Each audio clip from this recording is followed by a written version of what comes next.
ನಮ್ಮ ಕರ್ನಾಟಕ ಸುದ್ದಿಗೆ ಸ್ವಾಗತ. ನಾನು ಸವಿತಾ ದೊಡ್ಡಯ್ಯ. ಕೌಟುಂಬಿಕ ಕಲಹದಿಂದ ಬೇಸತ್ತು ದಾವಣಗೆರೆ ನಗರದ ಬಡಾವಣೆ ಪೊಲೀಸ್ ಠಾಣಾ ಸಬ್ ಇನ್ಸ್ಪೆಕ್ಟರ್ ನಾಗರಾಜಪ್ಪ ತುಮಕೂರು ಖಾಸಗಿ ಅತಿಥಿ ಗೃಹದಲ್ಲಿ ಆತ್ಮಹತ್ಯೆಗೆ ಶರಣಾಗಿರುವ ಘಟನೆ ನಡೆದಿದೆ. ಕೌಟುಂಬಿಕ ಕಲಹದಿಂದ ಬೇಸತ್ತು ದಾವಣಗೆರೆ ನಗರದ ಬಡಾವಣೆ ಪೊಲೀಸ್ ಠಾಣೆಯ ಪೊಲೀಸ್ ಸಬ್ ಇನ್ಸ್ಪೆಕ್ಟರ್ ನಾಗರಾಜಪ್ಪ ತುಮಕೂರಿನ ಖಾಸಗಿ ಅತಿಥಿ ಗೃಹದಲ್ಲಿ 4ನೇ ಮಹಡಿ ರೂಮ್ನ ಬಾಡಿಗೆ ಪಡೆದಿದ್ರು. ಲಾಡ್ಜ್ ರೂಮ್ನಲ್ಲೇ ಫ್ಯಾನ್ಗೆ ನೇಣು ಹಾಕಿಕೊಂಡು ಆತ್ಮಹತ್ಯೆಗೆ ಶರಣಾಗಿದ್ದಾರೆ. ಕುಟುಂಬದ ಸಮಸ್ಯೆಗಳನ್ನ ಬರೆದಿಟ್ಟು ನನ್ನ ಸಾವಿಗೆ ನಾನೇ ಕಾರಣ ಎಂದು ಡೆತ್ ನೋಟ್ನಲ್ಲಿ ಬರೆದಿಟ್ಟಿದ್ದಾರೆ. ಕೊಠಡಿಯಲ್ಲಿ ಬಾಂಡ್ ಪೇಪರ್ನಲ್ಲಿ ವಿಲ್ ಬರೆದಿಟ್ಟಿದ್ದಾರೆ. ಮೊಬೈಲ್ ಸೇರಿದಂತೆ ಡೆತ್ ನೋಟ್ ಮತ್ತು ಬಾಂಡ್ ಪೇಪರ್ ಅನ್ನ ಪೊಲೀಸರು ವಶಕ್ಕೆ ಪಡೆದಿದ್ದಾರೆ ಎಂದು ಲಾಡ್ಜ್ನಲ್ಲಿ ದುರ್ವಾಸನೆ ಬಂದಾಗ ಲಾಡ್ಜ್ ಸಿಬ್ಬಂದಿ ನೋಡಿದಾಗ ಘಟನೆ ಬೆಳಕಿಗೆ ಬಂದಿದೆ. ಸ್ಥಳಕ್ಕೆ ತುಮಕೂರು ನಗರ ಠಾಣಾ ಪೊಲೀಸರು ಭೇಟಿ ನೀಡಿ ಪರಿಶೀಲನೆ ನಡೆಸಿದ್ದಾರೆ. ತುಮಕೂರಿನ ಎಂಜಿ ರಸ್ತೆಯಲ್ಲಿರುವ ದ್ವಾರಕಾ ಹೋಟೆಲ್ನಲ್ಲಿ ಜುಲೈ 1ರಂದೇ ಆತ್ಮಹತ್ಯೆ ಮಾಡಿಕೊಂಡಿರುವ ಶಂಕೆ ವ್ಯಕ್ತವಾಗಿದೆ. ಕಳೆದ 4 ತಿಂಗಳಿಂದ ಗ್ರಾಮಸ್ಥರಲ್ಲಿ ಭಯಭೀತಗೊಳಿಸಿದ್ದ ಚಿರತೆ ಇಂದು ಬೆಳಗಿನ ಜಾವ ಅರಣ್ಯ ಇಲಾಖೆ ಎರೆಸಿದ್ದ ಬೋನ್ನಲ್ಲಿ ಸೆರೆಯಾಗಿರುವ ಘಟನೆ ತುಮಕೂರು ಜಿಲ್ಲೆಯ ತಿಪಟೂರು ತಾಲೂಕಿನ ಕರಿಕೆರೆ ಮಜೂರಿ ಗ್ರಾಮದಲ್ಲಿ ನಡೆದಿದೆ. ತಿಪಟೂರು ತಾಲೂಕಿನ ಕರಿಕೆರೆ ಮಜುರೆ ಗ್ರಾಮದ ಸುತ್ತಮುತ್ತಲ ಜಾನುವಾರುಗಳ ಮೇಲೆ ದಾಳಿ ನಡೆಸುತ್ತಿದ್ದ 3 ಚಿರತೆಗಳ ಪೈಕಿ 1 ಚಿರತೆ ಬೋನಿಗೆ ಬಿದ್ದಿದೆ. ಗ್ರಾಮಸ್ಥರ ಮನವಿ ಮೇರೆಗೆ ಅರಣ್ಯ ಇಲಾಖೆ ಅಂಚೆಕೊಪ್ಪಲು ಗ್ರಾಮದ ತೋಟದ ಸಾಲಿನಲ್ಲಿ ಬೋನ್ ಅನ್ನ ಇಡಲಾಗಿತ್ತು. ಆದರೆ ಸುಮಾರು 4-5 ದಿನ ಆದರೂ ಚಿರತೆ ಬೋನಿಗೆ ಬಿದ್ದಿರಲಿಲ್ಲ. ಇದರಿಂದಾಗಿ ಗ್ರಾಮಸ್ಥರು ಬೋನನ್ನ ಗ್ರಾಮದೊಳಗೆ ತಂದು ಇಟ್ಟಿದ್ದರು. 3 ದಿನಗಳ ನಂತರ ಇಂದು ಬೆಳಗಿನ ಜಾವ ಚಿರತೆ ಸೆರೆಯಾಗಿದೆ. ಚಿರತೆ ಬಿದ್ದ ಬೋನಿಗೆ ಸುತ್ತಮುತ್ತ ಗ್ರಾಮದ ಗ್ರಾಮಸ್ಥರು ಬೆಳಗ್ಗೆಯಿಂದಲೇ ಚಿರತೆಯನ್ನ ನೋಡಲು ಸಾಗರೋಪಾದಿಯಾಗಿ ಆಗಮಿಸಿದರು. ಇನ್ನು 2 ಚಿರತೆ ಜನರ ಕಣ್ಣಿಗೆ ಕಂಡಿದ್ದು ಹಾಗಾಗಿ ಭಯದ ವಾತಾವರಣ ಸಹ ಮೂಡಿದೆ. ಟಗರು, ಕುರಿ, ಬಾತುಕೋಳಿ, ಕೋಳಿಯನ್ನ ತಿಂದಿದ್ದ ಚಿರತೆ ದಾಳಿಯಿಂದ ಗ್ರಾಮಸ್ಥ ಮಂಜುನಾಥ್ ಎಂಬುವರಿಗೆ 50,000 ರೂಪಾಯಿ ಇದುವರೆಗೂ ನಷ್ಟ ಸಂಭವಿಸಿದೆ.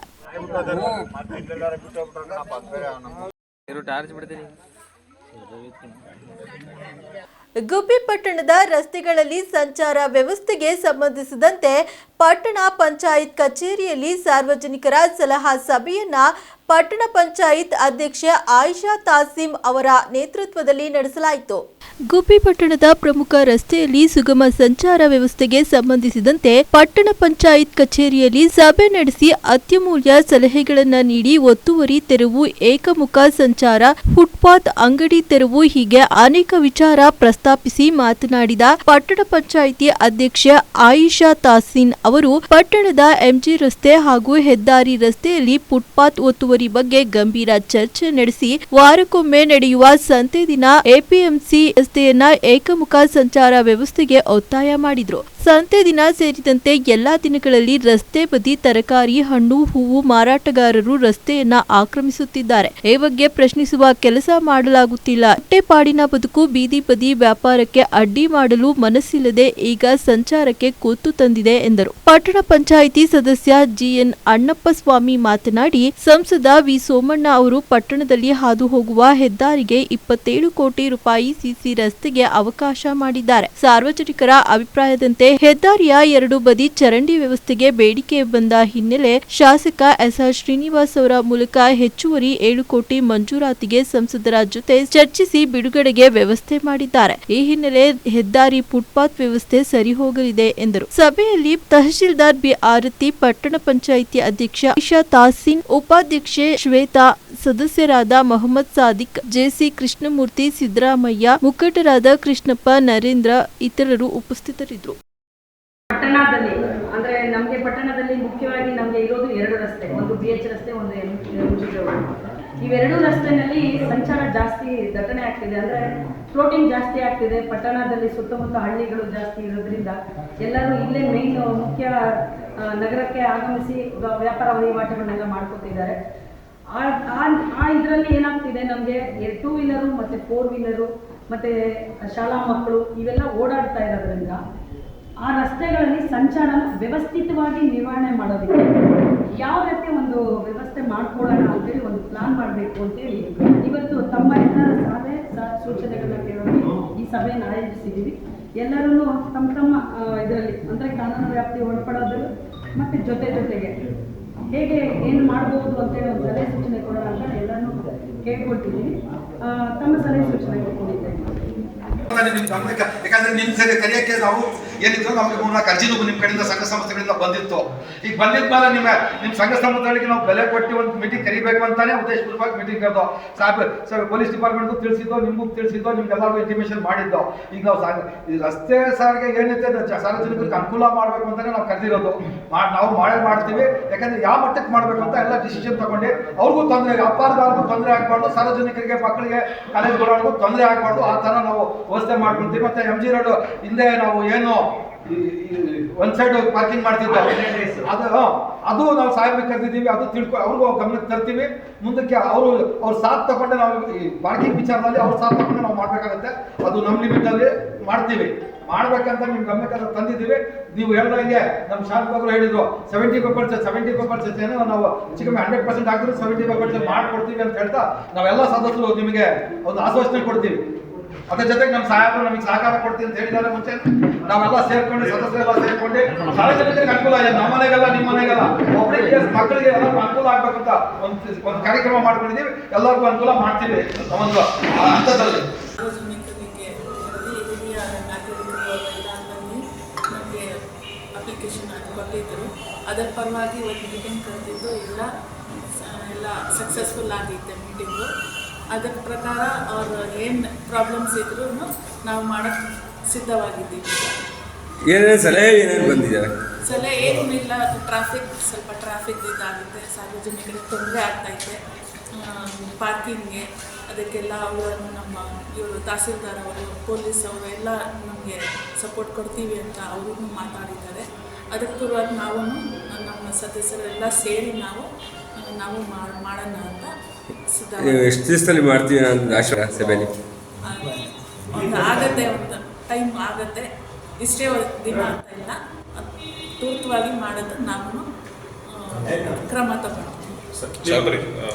ಸಾರ್ವಜನಿಕರ ಸಂಘ ಸಂಸ್ಥೆಗಳ ಮತ್ತು ಎಲ್ಲ ನಮ್ಮ ಪಟ್ಟಣ ಪಂಚಾಯತ್ ವತಿಯಿಂದ ಇದೆಲ್ಲ ಒಂದು ಸಭೆ ಕರೆದಿದ್ರು ಸಾರ್ವಜನಿಕ ಸಲಹೆ ಸಂಗ್ರಹಣೆ ಮಾಡೋದಕ್ಕೋಸ್ಕರ. ಯಾಕಂದರೆ ಗುಬ್ಬಿ ಟೌನಲ್ಲಿ ಸ್ವಲ್ಪ MG ರೋಡು ಮತ್ತು market road, BH road traffic ತುಂಬ ತೊಂದರೆ ಆಗ್ತಿರೋದ್ರಿಂದ ಸಾರ್ವಜನಿಕರಿಗೆ ಅದು ಒಂದು ವ್ಯವಸ್ಥಿತವಾಗಿ ನಾವು ಮಾಡಬೇಕಂತ ಆಲ್ರೆಡಿ ಮಾಡಿದ್ದು.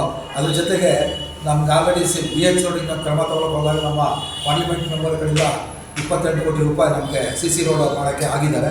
ಆ ಡ್ರೈನ್ ಒಂದು ಆಗಿರಲಿಲ್ಲ. ಮತ್ತು ನಮ್ಮ MLA ನಾವು ಹೊಸದಾಗಿ ನಮ್ಮ ಮನೆಯಲ್ಲಿ ಅಧ್ಯಕ್ಷ ಆಗ್ತಿತ್ತ ನಾವು ಹೋಗಿ MLA ಗಮನಕ್ಕೆ ತಂದು ಈ ಥರ ಡ್ರೈನು ನಮಗೆ ಮಾಡ್ತಾಯಿಲ್ಲ, ಡ್ರೈನ್ ಮಾಡಿಸ್ಲೇಬೇಕು ಅಂತದಕ್ಕೆ ನಮ್ಮ MLA ಅದ್ರ ಮುಂದೆ ತುರ್ತಾಗಿ ಪಾರ್ಲಿಮೆಂಟ್ ಮೆಂಬರ್ ಹೇಳಿ ಮತ್ತು ಸೆಂಟ್ರಲ್ ಗೌರ್ಮೆಂಟು ಮತ್ತು ನಮ್ಮ ನ್ಯಾಷನಲ್ ಹೈವೇ ಇಂಜಿನಿಯರಿಂಗ್ ಕರೆಸಿ ತಕ್ಷಣ ಎಸ್ಟಿಮೇಟ್ ಮಾಡಿಸಿ ಅದಕ್ಕೆ 6 ಕೋಟಿ ರೂಪಾಯಿಯನ್ನು ಎಕ್ಸ್ಟ್ರಾ ತಿರ್ಗಾ ಸ್ಯಾಂಕ್ಷನ್ ಮಾಡಿಸಿದ್ದಾರೆ ನಮ್ಮ MLA ಅವರು.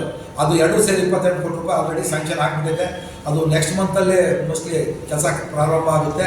ಆ ಡ್ರೈನ್ 2 ಸೈಡು ಡ್ರೈನ್ ಮಾಡ್ಕೊಂಡು CC ರೋಡ್ ಮಾಡಬೇಕಂತ ಒಂದು ಇದು ಮಾಡಿದ್ದಾರೆ ನಮ್ಮ MLA. ಅದರ ಜೊತೆಗೆ ಈಗ ಏನು MG ರೋಡ್ ಇದೆ, MG ರೋಡಲ್ಲಿ ನಮ್ಮ ಹಂತದಲ್ಲೇ ಬರುತ್ತೆ, ಅದು ಪಟ್ಟಣ ಪಂಚಾಯತ್ ಹಂತದಲ್ಲೇ ಬರುತ್ತೆ. ಅದಕ್ಕೆ ಸಹಕಾರ ಪೊಲೀಸ್ ಡಿಪಾರ್ಟ್ಮೆಂಟ್ ಅವ್ರು ಕೊಟ್ಟರೆ ನಾವು ಟ್ರಾಫಿಕ್ ಕಂಟ್ರೋಲ್ ಮಾಡಬೇಕಂತ ಒಂದು ತೀರ್ಮಾನ ತೊಗೊಂಡಿದ್ದೀವಿ. ಅದಕ್ಕೆ ನಮ್ಮ ತಹಸೀಲ್ದಾರ್ ಕೈ ಜೋಡಿಸಿದ್ದಾರೆ. ತಾಲೂಕು ಆಫೀಸಲ್ಲಿ ಜಾಗ ಇದೆ, PWD ಆಫೀಸ್ ಕಾಂಪೌಂಡ್, ಹಳೆ ಕಾಂಪೌಂಡಲ್ಲಿ ಜಾಗ ಇದೆ, ಮತ್ತು ಹಳೆ ಪೊಲೀಸ್ ಸ್ಟೇಷನ್ ಸಬ್ ಇನ್ಸ್ಪೆಕ್ಟರ್ ಹಳೆ ಪೊಲೀಸ್ ಸ್ಟೇಷನ್ ಇತ್ತು, ಅದರ ಹಿಂಬಂದಲ್ಲಿ ಜಾಗ ಇದೆ. ಆ 3 ಜಾಗವನ್ನು ಸ್ವಚ್ಛತೆಗೊಳಿಸಿ ಅಲ್ಲಿ ಟ್ರಾಫಿಕ್ ಮತ್ತು ವೆಹಿಕಲ್ಗಳು ನಿಲ್ಲಿಸೋಕ್ಕೆ ಒಂದು ವ್ಯವಸ್ಥೆ ಮಾಡಿಕೊಟ್ರೆ ಸಾರ್ವಜನಿಕರ ಸಲಹೆ ಇರುತ್ತೆ. ಅದು ನಾವು ಪಟ್ಟಣ ಪಂಚಾಯತ್ ವತಿಯಿಂದ ನಾವು ಮಾಡಿಸಿ ಅದಕ್ಕೆ ಒಂದು ಏನೋ ಒಂದು ಪೇಬಲ್ ಅಂತ ಮಾಡಿದರೆ ಜನಗಳಿಗೆ ಕಂಟ್ರೋಲ್ ಆಗುತ್ತೆ. ಅವ್ರ ಗಾಡಿನೂ ನೋಡ್ಕೊಳ್ಳೋಂಥದ್ದು ಒಂದು ಜವಾಬ್ದಾರಿ ಇರುತ್ತೆ.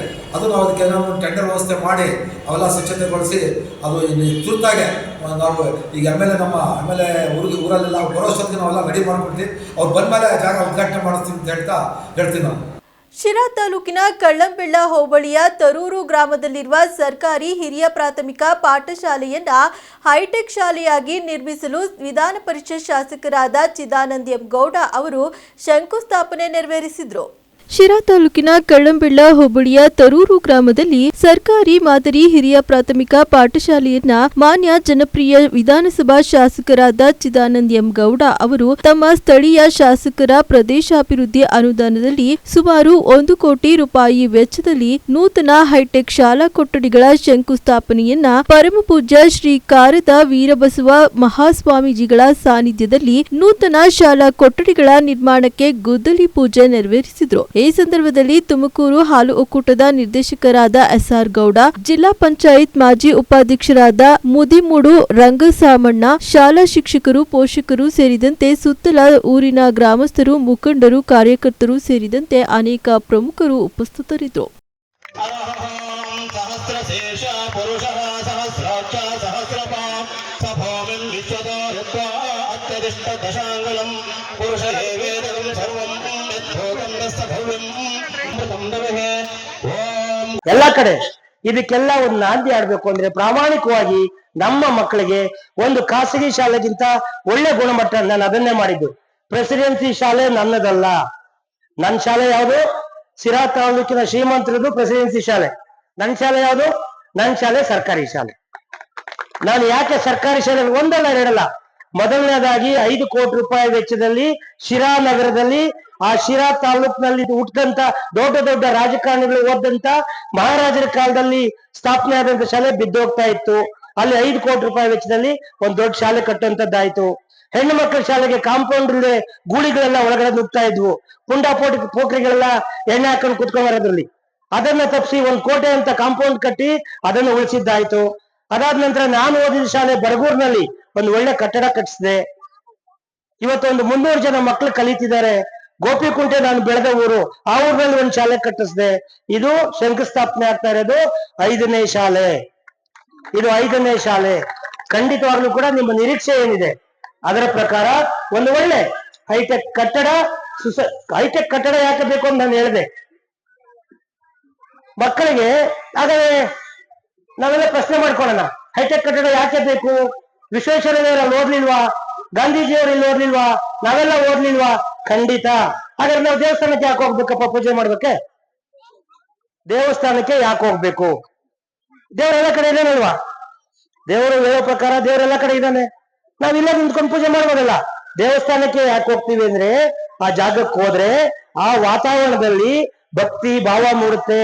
ಹಾಗೇನೆ ನಮ್ಮ ಮಕ್ಕಳು ಓದುವಂತ ಶಾಲೆಗಳು, ಅಲ್ಲಿ ಹೋದ ತಕ್ಷಣ ಮಕ್ಕಳಿಗೆ ಆ ತಂದೆ ತಾಯಿ ನೋಡಿದ ತಕ್ಷಣ ಹೇಳಿದೀನಿ, ಸರ್ಕಾರಿ ಶಾಲೆಗಳು ಉದ್ಧಾರ ಆಗೋದಾದ್ರೆ, ಒಂದ್ ವೇಳೆ ಖಾಸಗಿ ಶಾಲೆಗಳನ್ನು ಕ್ಲೋಸ್ ಮಾಡ್ಬೇಕು ಅಂದ್ರೆ I will be the first person to shut down the doors.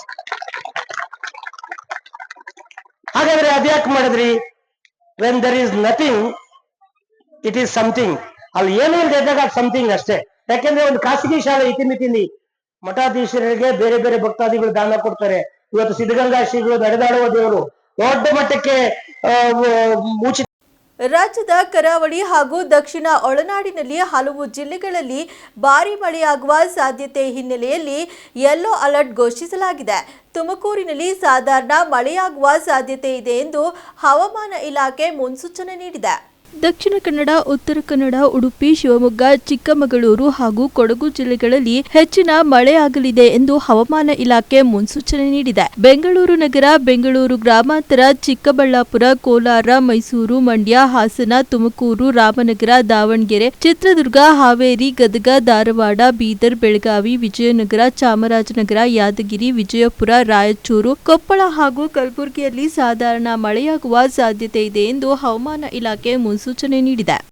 Gang ಒಂದು ಯುವಕನೋರ್ವನನ್ನ ಅಪಹರಿಸಿ ನಿರ್ಜನ ಪ್ರದೇಶಕ್ಕೆ ಕರೆದೊಯ್ದು ಬೆತ್ತಲುಗೊಳಿಸಿ ಹಲ್ಲೆ ನಡೆಸಿರುವ ಘಟನೆ ಬೆಂಗಳೂರಿನ ಸೋಲದೇವನಹಳ್ಳಿಯಲ್ಲಿ ನಡೆದಿದೆ. ಹುಬ್ಬಳ್ಳಿಯ ಕುಶಾಲ್ ಎಂಬಾತ 2 ವರ್ಷದಿಂದ ಯುವತಿಯೊಬ್ಬಳನ್ನ ಪ್ರೀತಿಸುತ್ತಿದ್ದ. ಆದರೆ ಯುವತಿ ಬೇರೊಬ್ಬನನ್ನ ಪ್ರೀತಿಸುತ್ತಿದ್ದ ಕಾರಣಕ್ಕೆ ಲವ್ ಬ್ರೇಕಪ್ ಮಾಡಿಕೊಂಡಿದ್ದಳು. ಇದರಿಂದ ಕೆರಳಿದ ಕುಶಾಲ್ ಆಕೆಗೆ ಅಶ್ಲೀಲ ಮೆಸೇಜ್ ಕಳಿಸುತ್ತಿದ್ದ.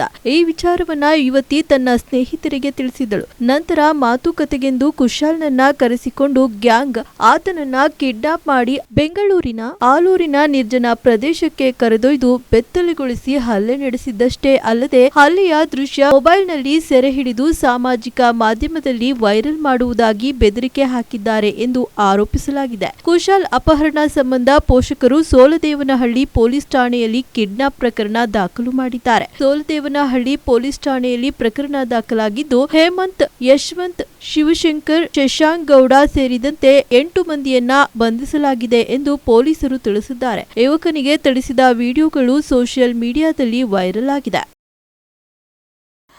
ಎಷ್ಟೊತ್ತು ಈ ಹೊತ್ತಿನ ಸುದ್ದಿ ಮತ್ತು ಮನೋರಂಜನೆಗಾಗಿ ನೋಡ್ತಾ ಇರಿ ನಮ್ಮ ಕರ್ನಾಟಕ ಟಿವಿ. ಇದು ಕನ್ನಡಿಗರ ಭರವಸೆ.